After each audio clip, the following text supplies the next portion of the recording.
cordial saludo a todos los oyentes de Radio María. Un día más, con la gracia del Señor, proseguimos el comentario del Catecismo de nuestra Madre la Iglesia. Entramos en un apartado nuevo. Hemos terminado el apartado que decía el deseo de Dios, y el siguiente apartado tiene como título Las vías de acceso al conocimiento de Dios. Es a partir del punto 31. Las vías de acceso al conocimiento de Dios, y me parece importante ver qué transición hay entre una cosa, entre lo anterior y esto.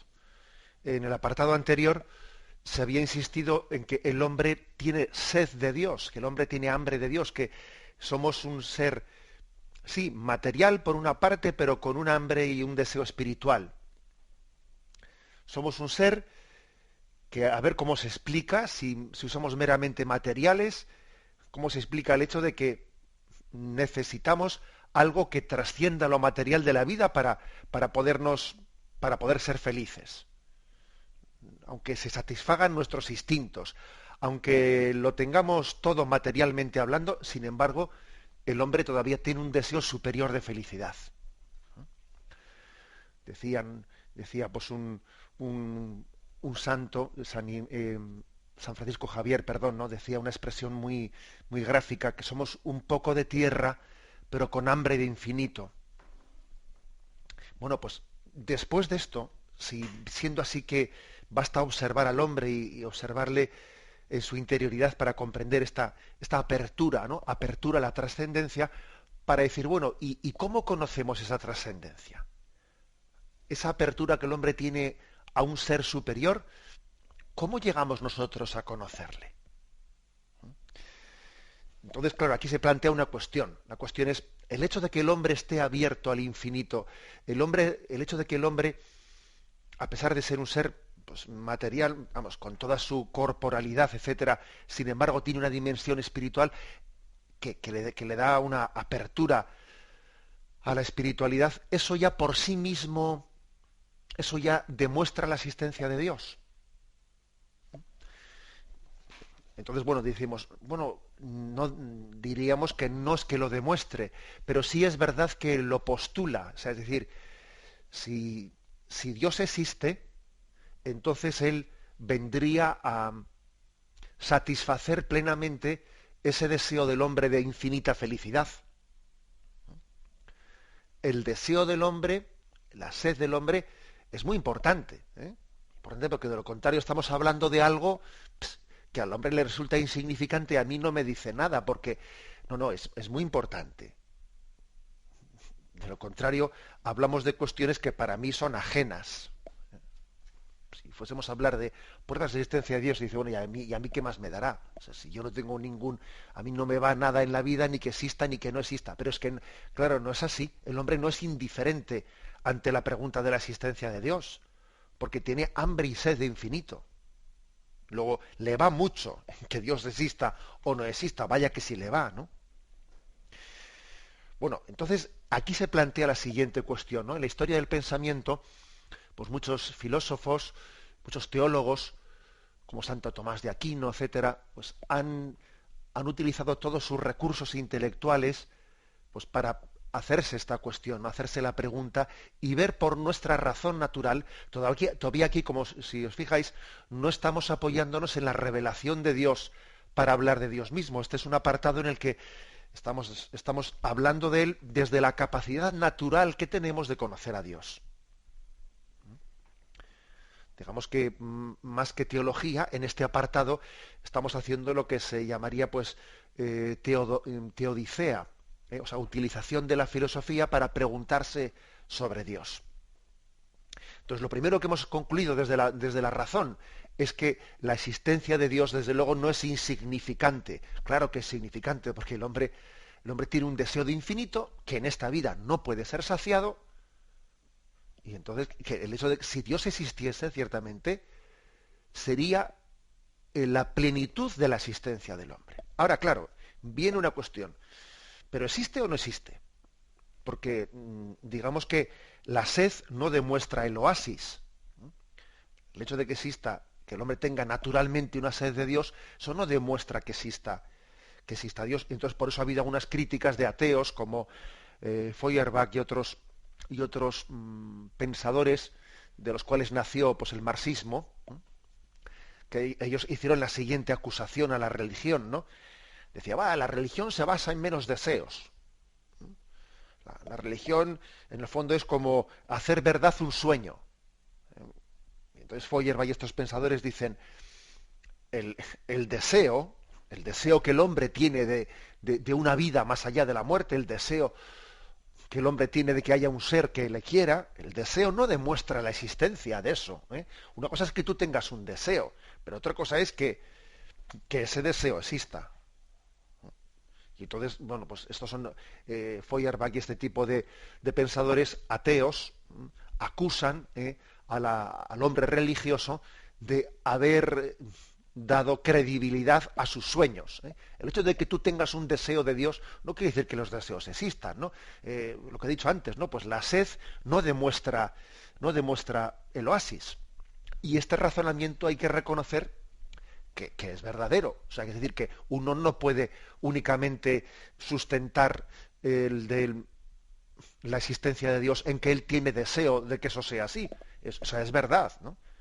Pero claro, es que no únicamente esa es que hay muchas más pruebas de la existencia de Dios en las cuales nos podemos basar. No es verdad que nosotros nos basemos únicamente en el deseo de Dios.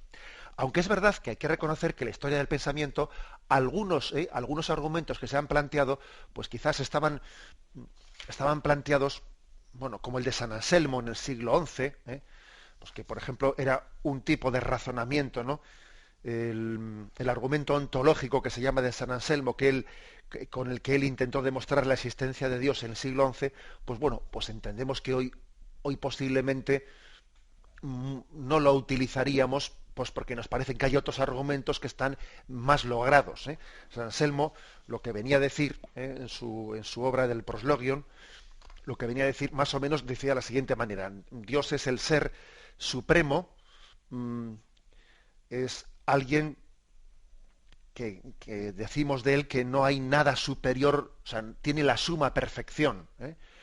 Por encima de él no hay nada más perfecto. Decía eso San Anselmo. Bueno, es así que es más perfecto que algo exista que no solo esté en mi pensamiento. Por ejemplo, ¿qué es más perfecto? Que un pintor tenga en su pensamiento un paisaje bonito, o que además de tenerlo en su pensamiento lo pinte en un lienzo. Es más perfecto que lo pinte en un lienzo, ¿no? Pues luego San Anselmo concluía, bueno, pues entonces, si Dios es el ser supremo y tiene todas las perfecciones, entonces no únicamente es un pensamiento, sino que también existe. No puede estar únicamente en el entendimiento, sino que también tiene que estar en la realidad. Conclusión. Bueno, pues claro, yo creo que desde nuestro pensamiento moderno podríamos decirle a San Anselmo, bueno, pero ahí hay un poco de trampa, hay un poco de trampa, porque el hecho de que yo estoy partiendo con ese argumento de la existencia de Dios, pero me vendría algún escéptico de nuestros días y diría, oiga, pero el hecho de que yo desee de que Dios existe, eso no demuestra que exista. Luego vamos a ver qué otros argumentos hay. Sí que me parece muy importante, o sea, tampoco despreciemos el argumento del deseo de Dios, porque se demuestra que el hombre es un ser espiritual. Demuestra que el hombre es un ser espiritual y desde luego si el hombre fuese meramente un ser material, no tendría deseo de Dios. Pero claro, luego vienen personas que dicen que ellas no desean nada y que no tienen ningún hambre de Dios, etcétera. Y eso también hace más imperiosa la búsqueda de otros argumentos para hablar de la existencia de Dios. Entonces, bueno, desde este punto de vista vamos a meternos en un apartado en el que vamos a intentar recorrer los argumentos principales en los que desde la razón, sin haber entrado en la fe, podemos apoyar la existencia de Dios. Una pequeña, bueno, primeramente voy a leer el punto, que nos hemos puesto a hablar sin haber leído el punto primero, el punto 31 que dice: creado a imagen de Dios, llamado a conocer y amar a Dios, el hombre que busca a Dios descubre ciertas vías para acceder al conocimiento de Dios. Se las llama también pruebas de la existencia de Dios. no en el sentido de las pruebas propias de las ciencias naturales, sino en el sentido de argumentos convergentes y convincentes, que permiten llegar a verdaderas certezas. Estas vías para acercarse a Dios tienen como punto de partida la creación, el mundo material y la persona humana. Bueno, pues hay que decir que el hombre ha sido creado para la verdad, y por lo tanto es normal que el hombre se pregunte por la pregunta de si Dios existe y utilice su razonamiento para llegar a dar una respuesta a esa pregunta que es tan vital para él. Y además, esta pregunta no únicamente responde a una duda natural del hombre, sino que es que después, cuando más tarde hablemos de que Dios se ha revelado, se ha descubierto, nos ha hablado a nosotros, claro, si nosotros no tuviésemos ninguna capacidad de conocerle a Dios por nuestra razón, y Dios nos hablase, Dios nos hubiese hablado de la Biblia, entonces lo que nos hubiese dicho no hubiese tenido en nosotros eco alguno, no hubiese tenido eco, porque si Dios para nosotros es algo totalmente desconocido, que no nos dice nada, entonces viene alguien, Él nos habla y nos resultaría, pero qué cosas tan raras nos dice, pero si eso que nos dice nos suena a chino, ¿no? Como se dice, claro. Pero sin embargo, cuando Dios viene y se revela, no nos suena a chino. Perdón por la expresión de nos suena a chino, que les queremos mucho a nuestros hermanos de China. Pero ya me entendéis a lo que me refiero. O sea, cuando Dios nos habla no nos suena algo extraño, porque es que nosotros, antes de que Dios se revelase, por nuestro deseo natural ya nos hacíamos preguntas sobre Él y teníamos cierta capacidad de conocerle. O sea, esto es importante, Si no parecería que habría como una especie de oposición entre razón y fe, y como si la fe nos viniese a hablar de algo de lo que nuestra razón no tiene ni idea, ¿no? Ni idea, ni le interesa, ni tiene ninguna capacidad de conocer racionalmente a Dios. No, eso no es verdad. Nosotros sí tenemos una cierta capacidad de conocer racionalmente a Dios. Y un gol que nos han metido, que no tenemos que permitirlo, un gol que nos han metido es el afirmar que la ciencia es únicamente la ciencia empírica, la ciencia del método experimental, la del laboratorio, la del entender por ciencia una reducción de la ciencia pues bien sea a lo demostrativo, pues por cálculos matemáticos o aquello que puede ser experimentado en un laboratorio, no, pero eso no es verdad. Ese es un tipo de ciencia, pero hay otro tipo de ciencias, las ciencias humanas, las ciencias del humanismo, las letras también son ciencias. La filosofía es una ciencia, la teología es otra ciencia. Todas las ramas del saber filosófico son científicas, ¿no? Un error bastante grande es que hemos equiparado la palabra ciencia a método experimental, de laboratorio o de demostración matemática, y no es verdad. La filosofía es una ciencia, la metafísica es una ciencia. Bueno, vaya por delante esto. Y también, por lo tanto, existe capacidad de utilizar la razón llegando a unas certezas. ¿Tenemos certeza de que Dios existe? Sí, podemos tener certeza de que Dios existe utilizando bien la razón. No podemos tener evidencia de laboratorio, claro que no, pero sí podemos tener certezas, pruebas, ¿no? Que lógicamente apoyen y fortalezcan la creencia de la existencia de Dios. Bien, tenemos un momento de reflexión y continuaremos enseguida. Escuchan el programa Catecismo de la Iglesia Católica con Monseñor José Ignacio Munilla. Continuamos la explicación de este punto 31, en el que se nos habla de las vías de acceso al conocimiento de Dios. Fijaros, el Concilio Vaticano I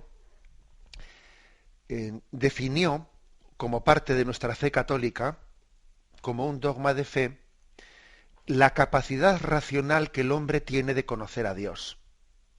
Esta es la definición del concilio. Dice: la Santa Iglesia, nuestra Madre, mantiene y enseña que Dios, principio y fin de todas las cosas, puede ser conocido con certeza mediante la luz natural de la razón humana a partir de las cosas creadas. Es decir, forma parte de la fe católica que la existencia de Dios puede ser conocida por la vía natural de la razón. Otra cosa es que la vía natural de la razón no puede llegar a un conocimiento íntimo de Dios como la revelación. Eso es obvio, ¿eh? Dios se revela como Padre, Hijo y Espíritu Santo.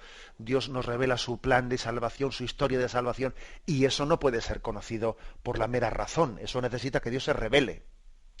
Pero, sin embargo, eso de que a veces se plantee pues el conocimiento de Dios meramente, pues, como un acto de fe, como un fideísmo, eso es una equivocación. Es una equivocación. Yo os voy a confesar que cuando acudí al seminario y estudié, pues al comienzo se estudia más la filosofía para después entrar en la teología, ¿no?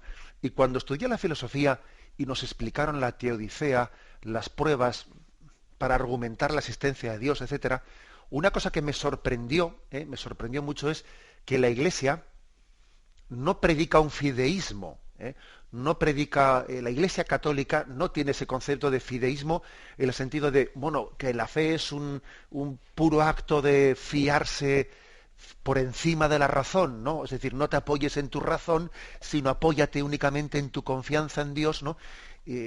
No es verdad.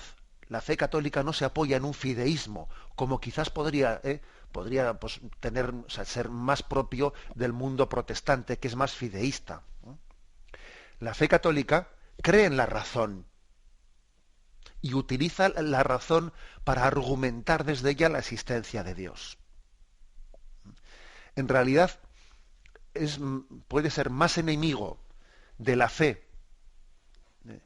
el fideísmo que el racionalismo. Y cuando se dice que este mundo es muy racionalista, desde luego no podremos decir que este mundo es muy racionalista si entendemos racionalismo por el hecho de que se utilice mucho la razón, porque no es verdad que se utiliza mucho la razón.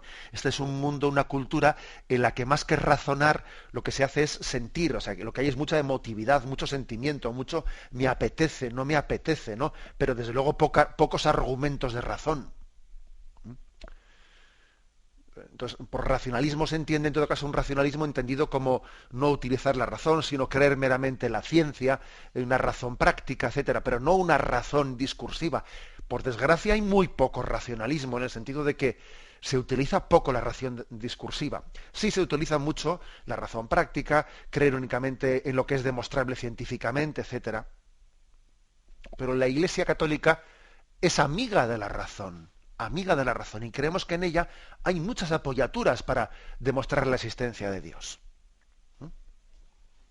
Bueno, dicho esto, no como punto de partida, además ocurre que en el momento actual, en esta que se llama posmodernidad, ¿no? Desde luego no estamos en un momento en el que la postura contraria a la fe religiosa sea la de un ateísmo militante que intente demostrar la no existencia de Dios, etcétera. Eso fue más bien propio de otros tiempos, de otros filósofos como Sartre, como Marx, como Freud, como Feuerbach, como Nietzsche, una serie de pensadores que sí tuvieron una especie de discurso para intentar demostrar la no existencia de Dios, ¿no? La religión es el opio del pueblo, etcétera. Pero ese pensamiento ateo, yo diría que cayó, ¿no? Y está trasnochado. Hoy en día, más que ateísmo, lo que existe, la corriente principal de pensamiento es el agnosticismo. O sea, no negar explícitamente a Dios y no intentar, ¿no? Algunos habrá, por supuesto, ¿no? Pero hoy en día, más que ateísmo, lo que hay es agnosticismo. Es como, digamos, no creer en la verdad. Yo ni sé ni que exista ni que no exista, vete tú a saber, ¿no? Vete tú a saber. Aquel anuncio que se ponía en los autobuses, no te comas el coco, no, probablemente igual Dios no exista, es decir, si tampoco siquiera se atreven a negarlo, dicen igual no existe, igual sí existe, pero bueno, tú vive la vida como si no existiese, es decir, más que ateísmo, en nuestros días hay agnosticismo, no creer en la verdad, no creo en nada, ni me pregunto ni me respondo, ¿no? Es como un apagamiento, un agotamiento de la razón. Es el triunfo de lo irracional, ¿no? La pérdida, el cansancio intelectual. Que no me hago esas preguntas. ¿Por qué? Porque vivimos en medio de un materialismo en la vida, buscamos la satisfacción inmediata, y entonces no me hago las preguntas trascendentes, ¿no? No me hago las grandes preguntas de si Dios existe, de quién me ha creado, de qué hay más allá de esta muerte. Eso más que ateísmo es agnosticismo, es una especie de agotamiento. Parece que ya no hay ni fuerza ni para negar a Dios. Pero vamos, ni tampoco para afirmarlo, por supuesto. Y a veces, erróneamente, este agnosticismo suele ser combatido por los creyentes únicamente por un fideísmo, ¿no? Es decir, pues un creer sin razones, simplemente por la fuerza del sentimiento o de la tradición, diciendo, bueno, pues yo soy creyente porque siento a Dios en mí, yo soy creyente pues porque siempre lo hemos sido en nuestra familia, en nuestra cultura. Es como ante un sin razón, yo digo que sí, pero también sin razón, solamente por sentimiento. Y eso es una equivocación. O sea, yo no me puedo enfrentar al agnosticismo diciendo, pues yo sí creo en Dios porque quiero creer en Él y porque lo siento en mi corazón. Bien, está muy bien que lo sientas en tu corazón y es muy importante también, ¿no?, que para ti Dios sea algo que motive tu afectividad, pero además de eso también tenemos que dar testimonio ante el mundo de las razones que existen para la existencia de Dios. Bueno, yo ya sé que no todo el mundo no tendrá que tener el mismo grado de formación y que todo el mundo pues no tendrá por qué tener la misma preparación para hacer determinados argumentos, y obviamente pues quizás quienes tengan un ministerio que tengan que predicar, que tengan que desenvolverse en un mundo moderno, el que tengan un entorno agnóstico, tendrán que estar mejor preparados, pero en sí digamos, aunque unos tendrán que estar mejor preparados que otros, no es, o sea, la forma de acceder, de ayudar a acceder a la fe en Dios, no es exclusivamente por fideísmo, diciendo, pues si tú no crees, yo sí creo. ¿Y por qué? Pues porque el agnóstico dice, pues porque a mí no me dice nada. Y entonces el creyente dice, pues a mí me dice mucho.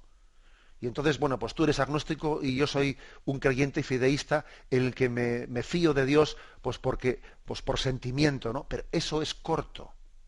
Eso es corto. El Catecismo de la Iglesia Católica quiere también darnos argumentos para apoyar la existencia de Dios, no meramente por sentimiento. Entonces, ese tipo de argumentos, ¿cuáles son? Bueno, pues aquí vais a ver que vamos a entrar en detalle y los próximos días vamos a intentar ir formulando argumentos concretos que apoyan la existencia de Dios. Pero, por ejemplo, Santo Tomás de Aquino, en el siglo XIII, pues él formuló las famosas 5 vías para demostrar la existencia de Dios. Están formuladas en lenguaje del siglo XIII y obviamente pues 7 siglos, 8 siglos después se pueden formular con más precisión, ¿no? Pero esas 5 vías para argumentar la existencia de Dios, pues básicamente eran las siguientes, ¿no? Decía, el primer camino es el del movimiento, el argumento del movimiento.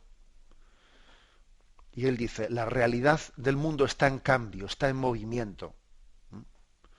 Exige necesariamente la existencia de un primer motor inmóvil,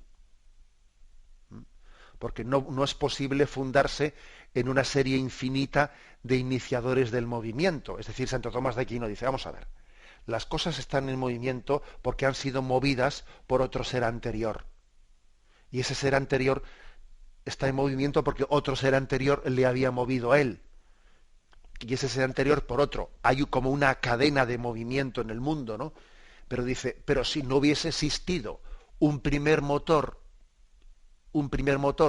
que él es inmóvil y hubiese comenzado el movimiento en el mundo, no habría ningún movimiento en el mundo. Tuvo que haber un primer ser, tiene que haber un primer ser que él sea inmóvil y que le haya dado el movimiento al resto del mundo. Es un argumento planteado por Santo Tomás de Aquino que está también tomado del sentido aristotélico del movimiento. Bueno, pues es el primero que formula. Segunda vía de Santo Tomás. Es la vía de las causas eficientes. Dice, bueno, las causas Las causas eficientes forman como una sucesión y nada es causa de sí mismo, sino que yo he tenido mi causa en la anterior y la anterior ha tenido su causa en otro. Hay que afirmar la existencia de una causa primera. Como veis, es parecido al argumento del movimiento, solo que en vez de hablar del movimiento habla de las causas.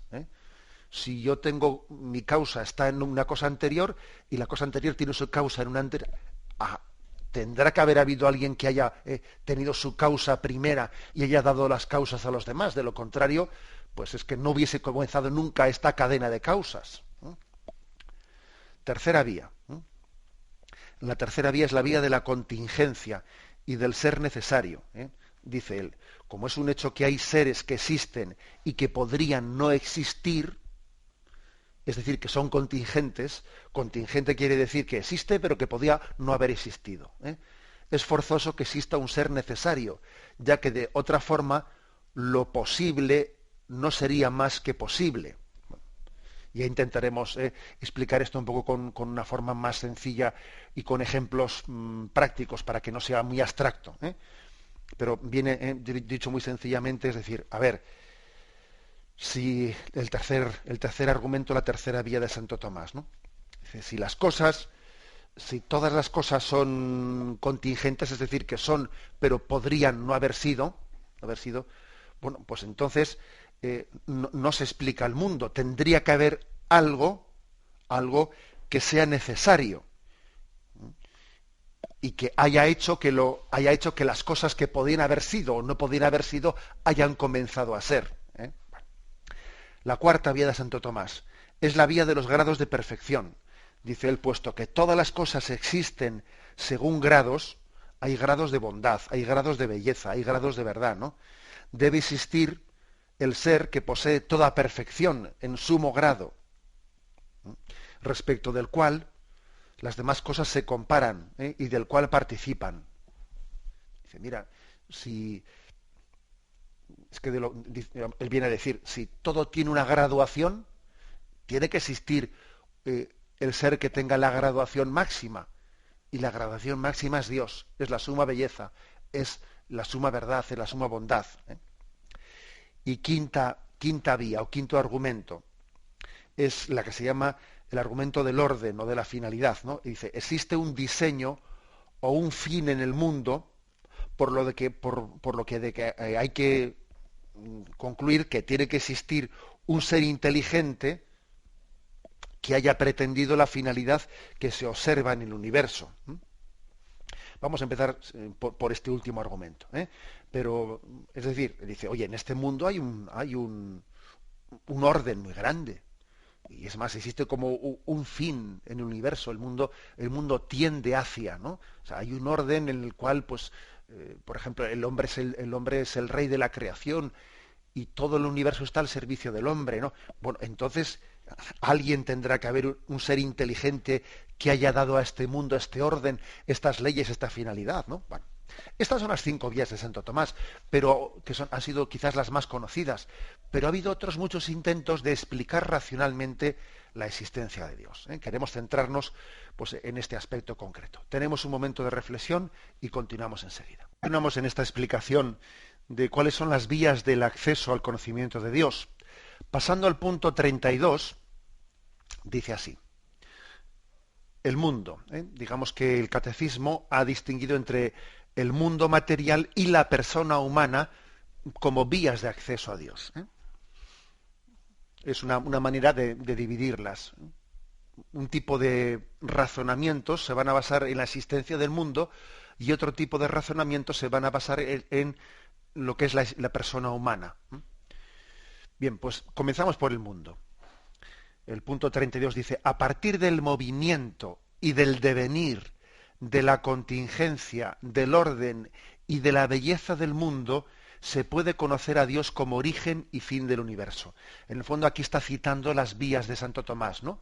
Porque lógicamente el catecismo tampoco es que haga suyas la formulación que hizo Santo Tomás en el siglo XIII. Pues no, porque al fin y al cabo fue una explicación que dio un autor, Santo Tomás, que tampoco pasa a ser directamente, literalmente, palabra por palabra, parte de la fe católica. Pero sí, la gran intuición de Santo Tomás sí que está citada aquí. Dice, a partir del movimiento y del devenir, de la contingencia, del orden y de la belleza del mundo, se puede conocer a Dios como origen y fin del universo. Es decir, bueno, pues una de las formas entre estas afirmaciones que hace es que el orden del universo, la finalidad que vemos en el universo, ¿no?, que va hacia un progresivo perfeccionamiento, es una de las pruebas principales de la existencia de Dios. Corresponde principalmente con la quinta vía de Santo Tomás de Aquino, que además es la vía más popular, la vía que más personas, aunque no sean conscientes de que están apoyándose o formulando una quinta vía de Santo Tomás, pero cuántas veces la belleza de la naturaleza eleva los corazones al Creador, ¿eh? Y en el fondo es la quinta vía de Santo Tomás. Ojo, que es una vía de pensamiento que también la habían formulado antiguos pensadores antes del cristianismo, o sea que Sócrates, Cicerón, Séneca ya habían hablado de que el orden de la creación está exigiendo la existencia de un creador, de un ordenador, de un ordenador. ¿Cómo se puede admitir que el orden increíble que existe en el mundo, los planetas, en las galaxias, puede ser producto meramente de la casualidad o del azar, ¿no? Es que hay que tener más fe para creer eso que la fe que haya que tener para creer en la existencia de Dios, ¿no? O sea, intentar explicar el orden del mundo, de un mundo que es tan complejo, meramente pues por un cálculo de probabilidades o por un principio de la casualidad, la verdad es que supone casi negar la razón. Negar la razón. La casualidad es el nombre que damos a nuestra ignorancia. Casualidad, hombre, casualidad. Habrá que decir que es más bien una causalidad, aunque tú la desconozcas. Causalidad. Cabe decir que el orden se puede explicar solo por el azar. Imaginémonos, ¿no?, que el alfabeto tiene 28 letras, ¿no?, y que las recortemos en cartón, y cada letra está recortada y las mezclemos todas, y entonces dice uno, bueno, pues lanzamos esas letras al aire y podemos pensar en que pueden caer casualmente ordenadas de la A a la Z de esa manera. Pues uno diría, uff, vaya casualidad, ¿no? Vaya casualidad. ¿Cuántas veces hay que, según un cálculo de probabilidades, cuántas veces tiene que lanzar uno al aire las letras del abecedario para que salga escrito casualmente en ese orden? Y uno diría, hombre, eso ya está entrando dentro de un cálculo de probabilidades que no es factible, ¿no? No es factible.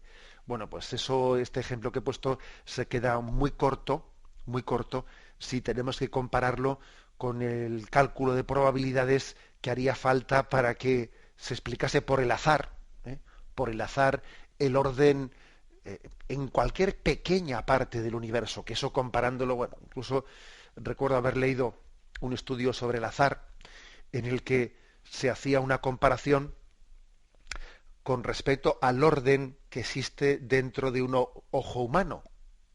Dentro de un ojo humano. Y entonces se ponía la siguiente comparación. Cojamos el libro del Quijote y recortemos cada una de las letras del libro del Quijote. No digo palabras, sino letra por letra del libro del Quijote. Bueno, mezclémoslas todas, ¿no? Mezclémoslas todas. Entonces, lancemos al aire las letras del Quijote, de manera que al caer, hagámoslo muchas veces, de manera que al caer al suelo quede escrito por casualidad el Quijote tal y como Cervantes lo escribió, ¿no? Entonces, ¿cuántas veces haría falta, según el cálculo de probabilidades, lanzar de esa manera las letras para que fuese escrito el Quijote casualmente? Entonces, uno diría, pero bueno, ¿usted ha perdido el juicio o qué? Ha perdido el juicio. Eso es absolutamente imposible. El Quijote no puede salir por casualidad, por ordenamiento de unas letras. Bueno, pues exactamente que entendemos eso, lo entendemos hablando de este caso concreto, se queda bastante corto, según un cálculo de probabilidades, se queda bastante corto comparando con el orden de un solo ojo. Pero es que además el orden no se limita a un ojo, el orden se limita a una creación que es mucho más amplia. Un ojo es un pequeño orden comparando con el del cerebro y muchas cosas más en nuestro ser. Es decir, recurrir al argumento del azar para explicar el orden del mundo es que es irracional. Es irracional. Una cosa es afirmar el hecho de la evolución, que muchos científicos aceptan y también los creyentes pueden aceptarla, pero otra cosa es encontrar los factores últimos que expliquen la evolución, por ejemplo, ¿no? Bueno, nadie recurre hoy ya a la teoría de Darwin, ¿eh? La teoría de Darwin explicaba la evolución de las especies por la adaptación. Por la adaptación, pero claro, Darwin no conocía que existe un código genético. Y hoy en día sabemos que el código genético es inalterable, de modo que por mucha selección natural que haya, no se puede explicar los factores secundarios, o sea, de las especies, es decir, cómo si alguien se ha adaptado a la naturaleza, luego eso cómo ha pasado a su código genético, ¿no? Por eso vino después del darwinismo, hacia finales del año 1930, se formuló el neodarwinismo, que también se conoce como teoría sintética, ¿no? Que se venía a decir que, bueno, da un paso más que Darwin, ¿no? Viene a decir que las mutaciones genéticas que se producen al azar, porque existen mutaciones genéticas, pues bueno, pues que al azar se producen, que podría ser, ¿no? Que sean seleccionadas naturalmente las mutaciones que han favorecido la adaptación al ambiente. Pero ¿qué ocurre? Oiga, que es que también la ciencia viene a demostrar que las mutaciones genéticas que somos capaces de conocer, todas ellas lo que hacen es degenerar. Uno en un laboratorio intenta pues, a una mosca o a cualquier ser provocarle mutaciones genéticas, y todas las mutaciones genéticas que se han conseguido provocar lo que han hecho ha sido degenerar al ser, pero nunca se ha conseguido que una mutación genética perfeccione a un ser. Con lo cual también esa teoría sintética se da de bruces con lo que nosotros podemos percibir. Con lo que podemos percibir, con esa hipótesis materialista atea, la verdad es que choca con la realidad científica. Y aquí nadie ha sido capaz de que las mutaciones genéticas perfeccionen, sino que más bien lo que hacen es degenerarlo o convertirlo en un monstruo. En resumen, que lo que venimos a afirmar es que el proceso de evolución del cual van saliendo proyectos increíblemente perfectos requiere una explicación de dónde viene ese orden, porque lo fácil es desordenar. Vamos a ver, todos somos conscientes de eso, ¿no? Lo fácil es desordenar. Pero ¿de dónde vienen las leyes que ordenan la materia? Eso en primer lugar, ¿no? ¿De dónde viene el orden? ¿Por qué existen esas leyes capaces de organizar estructuras y sistemas tan complejos? ¿Por qué no el caos? Que desde el punto de vista estadístico es infinitamente más posible el caos, ¿no?, que el orden. Claro.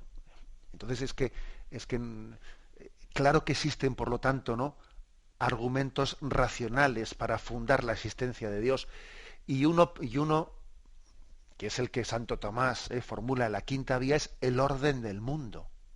El orden del mundo. El orden es, de hecho, fijaros bien, cuando ocurre algún desorden, no se escandaliza. O sea, es decir, porque, por ejemplo, ocurre un terremoto, ocurre un tal.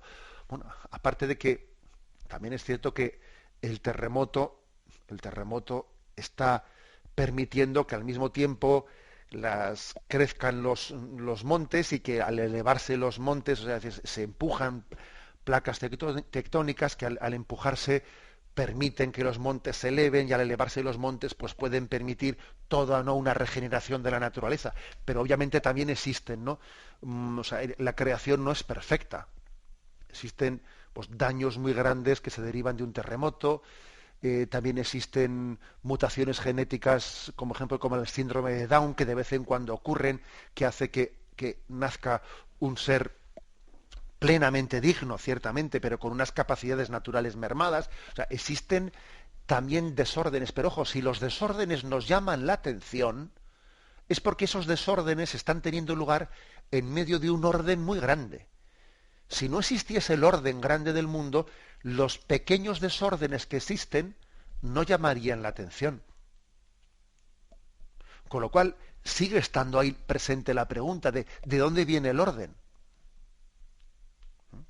Porque también uno dice, ¿y de dónde viene el desorden? Bueno, es que una cosa que es obvia es que nosotros decimos que la naturaleza no es perfecta. Perfecto solo es Dios. Luego la naturaleza tiene su nivel de imperfecciones, pero aunque los tenga, es racionalmente, o sea, humanamente incomprensible que exista un orden tan grande, porque lo lógico sería el caos. Eso sería lo lógico, si no existiese un ser infinito que ha creado el mundo, pero no únicamente lo ha creado, sino que lo ha dotado de todo un orden, de una finalidad hacia la cual el mundo va creciendo. Por eso quizás el orden, el argumento más popular de la existencia de Dios es el argumento del orden.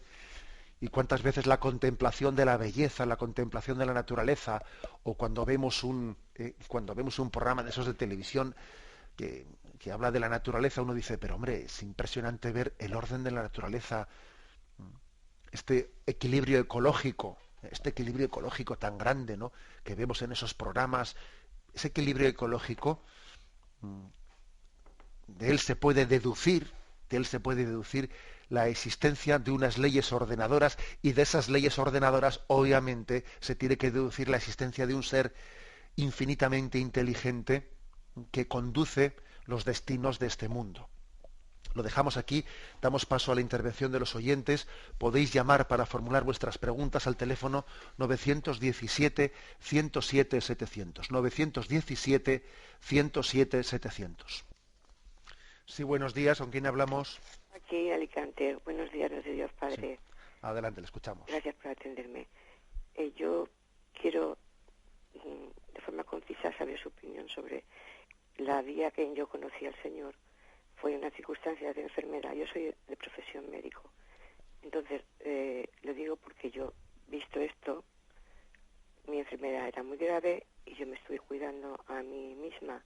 Yo, como médico, valoro que eso es imposible. Si no hay alguien que está cuidando y dando fuerzas. De acuerdo. No es suficiente lo que sí entiende. Sí. Bueno, yo creo que la explicación que da el oyente es una explicación, o sea, mejor el tipo de argumento que plantea el oyente es un tipo de argumento quizás más que metafísico, más que filosófico, de orden un poco más de convencimiento existencial. Es decir, yo veo que Dios me da unas fuerzas para abordar, ¿no?, pues el cuidado de una enfermedad grave que tengo, o para cuidar a otros, ¿no? Para cuidar a otros. Veo que me quedo sorprendido de las fuerzas, de las energías que veo, porque me conozco a mí mismo, y veo que saco fuerza de la flaqueza. O sea, es un poco como la experiencia interior que uno tiene del don de fortaleza. El don de fortaleza, que es uno de los dones del Espíritu Santo, ¿no?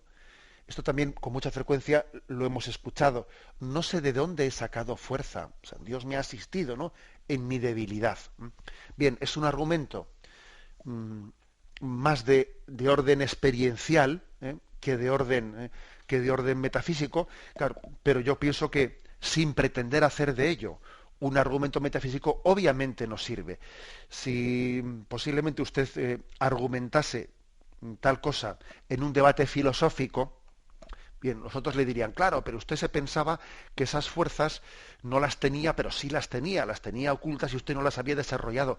Y usted las desarrolló pues en el momento en que se vio ante un gran reto, y entonces se quedó asustada o perpleja de que hubiese tenido esa energía que antes no. Bien, filosóficamente, pues posiblemente si usted en un debate filosófico argumentase de esa manera, le iban a rebatir diciendo que no sabemos, no somos conscientes de las fuerzas naturales que tenemos. Bien, pero aunque sea en un orden más existencial y no tanto filosófico, claro que también, ¿no? Pues esa especie de experiencia de la fuerza que Dios nos ha dado para afrontar retos muy grandes, pues nos sirve, claro que nos sirve, ¿eh? Sirve porque parte de la experiencia interior, ¿eh? Adelante, vamos a pasar a un siguiente oyente. Buenos días. Hola, buenos días. Sí, le escuchamos, adelante. Buenos días. Muchísimas gracias por las explicaciones que nos da siempre. Muy bien. Estoy siempre muy atento al esfuerzo que siempre muestra intentar explicarnos a nosotros todo el tema, todos los temas de Dios. Mi pregunta, bueno, es un poco de comentario, ¿no? Siempre me preguntaba la existencia de Dios. Yo soy de Perú, vengo de una zona de los incas y tal. Entonces ahí siempre se conservaba un orden específico desde el sol, como el generador, ¿no? El generador de la vida, pero antes que el sol yo también comprendía que, claro, la existencia del sol solamente era una parte, no era el total. Comprendía que, claro, detrás de esto había algo más, porque ¿quién crea el sol? Entonces, evidentemente, me parece que ellos ahí donde se quedaron no cortos, pero sí llegaron hasta cierto límite, y se dieron cuenta con reverencia y como dice, con todo lo que es una doctrina, ¿no? De donde viene. Entonces ellos se quedaron allí, donde se instaló, como diríamos, la religión católica, ¿no? Dando una explicación mucho mayor a la existencia. Ellos adoptaron eso y hicieron muy bien. Entonces yo veo, digo, si todo nos viene desde Dios y nosotros somos lo que estamos, como que dice, entorpeciendo la voluntad de Dios, somos nosotros lo que estamos haciendo, es donde se hace realmente el mal, ¿no? Supongo. Vamos a ver, en esa cultura inca, ¿no? Pues ellos tuvieron esa intuición de decir la vida viene de Dios, y la verdad es que apuntaban con puntería, en el sentido de que hoy en día, fijaros cómo la ciencia nos habla de que hemos comprendido que sin el sol las criaturas mueren. Fijaros lo que es la fotosíntesis, cómo el sol es necesario pues para que las plantas vivan, etcétera, etcétera. Bueno, eso es obvio, ¿no? O sea, que es decir, que apuntaban bien. Pero claro, todavía se quedaban en una criatura. Y el sol es una... Hoy en día hemos comprendido que el sol es una estrella de las pequeñitas, de las pequeñas. Comparando con otras galaxias, hay estrellas muy superiores y muy superiores al sol, ¿no? Bueno, es decir, la clave está en remitirnos en que el hombre entienda que las cosas tienen una causa. Los incas, en el fondo, estaban utilizando ahí el principio de causalidad. ¿De dónde viene la vida? Nosotros vemos que el sol da la vida. Si no hay sol, si no hay calor, al final hay muerte. Luego, el principio de causalidad es el que es aplicado, ¿no? en esa conclusión para llegar a pensar que la divinidad podría partir del sol. Pero después, con un tipo de pensamiento más perfecto, nosotros tenemos que concluir que también el sol es una criatura y que Dios no puede ser material, que Dios es creador de la materia, pero Él trasciende la materia. Todo lo material, en el fondo, ha tenido un comienzo. Luego, Dios no puede ser material, tiene que ser inmensa, tiene que ser infinito y espíritu puro, porque si fuese material hubiese tenido un comienzo en el tiempo. Por eso, fijaros, el cristianismo, cuando ya tenía, pues lógicamente, primero por revelación, ¿no? Pero no solamente por revelación, sino también por una utilización más perfecta de la razón, por ejemplo, quiso, como no sabíamos en qué fecha fue el nacimiento de Jesucristo, porque así como si tenemos datada y fechada la muerte de Jesucristo, sin embargo no estaba fechada por los evangelios cuándo había nacido Jesucristo. Entonces, la primera comunidad cristiana puso la celebración del nacimiento de Jesucristo el 25 de diciembre, la fecha en la que el Imperio Romano tenía una fiesta que era el nacimiento del sol. Entonces se pone el nacimiento de Cristo en la fiesta del nacimiento del sol para entender que el auténtico sol, es decir, el verdadero Dios que nace de lo alto, no es el astro del sol, sino que es el Dios, el Verbo que se encarna en Jesucristo. Dios de Dios, luz de luz, Dios verdadero de Dios verdadero. Damos paso a un siguiente oyente. Buenos días. Y buenos días, monseñor. Buenos días, le escuchamos. Adelante. Vamos a ver, mire, yo le estaba escuchando y la verdad es muy informativo, muy interesante y desde luego La razón no la podemos rechazar para intentar entender ese Dios, lo que yo pienso. Pero de alguna forma, a mí me parece que ese Dios, si es el que ha creado todo eso, en el fondo mi razón lo que está haciendo es ponerse en juez de juzgar lo que es bueno y lo que no es bueno, lo que es verdad y lo que no es verdad. O sea que yo tengo que entender a Dios, yo tengo, y por la razón voy a llegar a entender a Dios, Dios me supera, es algo absolutamente inconcebible, ni pensable por ningún ser humano. Otra cosa es que renunciemos a esos razonamientos y utilizar nuestra mente, pero en el fondo es nuestra mente la que quiere controlar a Dios. Eso es lo que pienso yo. Vamos a ver. Bien, entiendo esa pregunta, pero sin embargo me atrevería a rebatir ese planteamiento, ¿no? El planteamiento de decir, si yo utilizo la razón para conocer la existencia de Dios, yo no estoy intentando manipularle a Dios, sino que Dios mismo, Él es el que me ha creado con una razón que tiene la tendencia a Dios, que tiene la capacidad de conocer a Dios. Dios nos ha creado las dos facultades del hombre, razón y voluntad, nos ha creado con una tendencia a Dios. La voluntad con un deseo de amar lo bueno, y la suma bondad es Dios. Y la razón con una capacidad de conocer la verdad, y la suma verdad es Dios. Por lo tanto, claro que existe el riesgo de intentar que nosotros manipulemos a Dios, ¿no? Aquella experiencia que tuvo San Agustín, que estaba allí pues queriendo pues descubrir desde su razón los misterios de Dios, y entonces aquel niño famoso que se le aparece en la playa, y entonces le pregunta a él al niño, ¿qué estás haciendo? Que haces un agujero en la arena. Y entonces el niño le dice, es que quiero meter con mi cubo, estoy metiendo el mar en este agujero de arena. Le dice, pero ¿cómo pretendes tú meter el mar en ese pequeñito agujero? Y entonces el niño desaparece, y entiende Agustín que Dios le había mandado como un aviso, como diciendo, oye, ojito con pretender tú meter a Dios en tu pequeña razón. Tu pequeña razón no puede abarcar la infinitud de Dios, de acuerdo. Pero una cosa es pretender hacer un Dios a nuestra medida o manipularlo, y otra cosa es utilizar la razón para llegar a la conclusión de que Dios existe.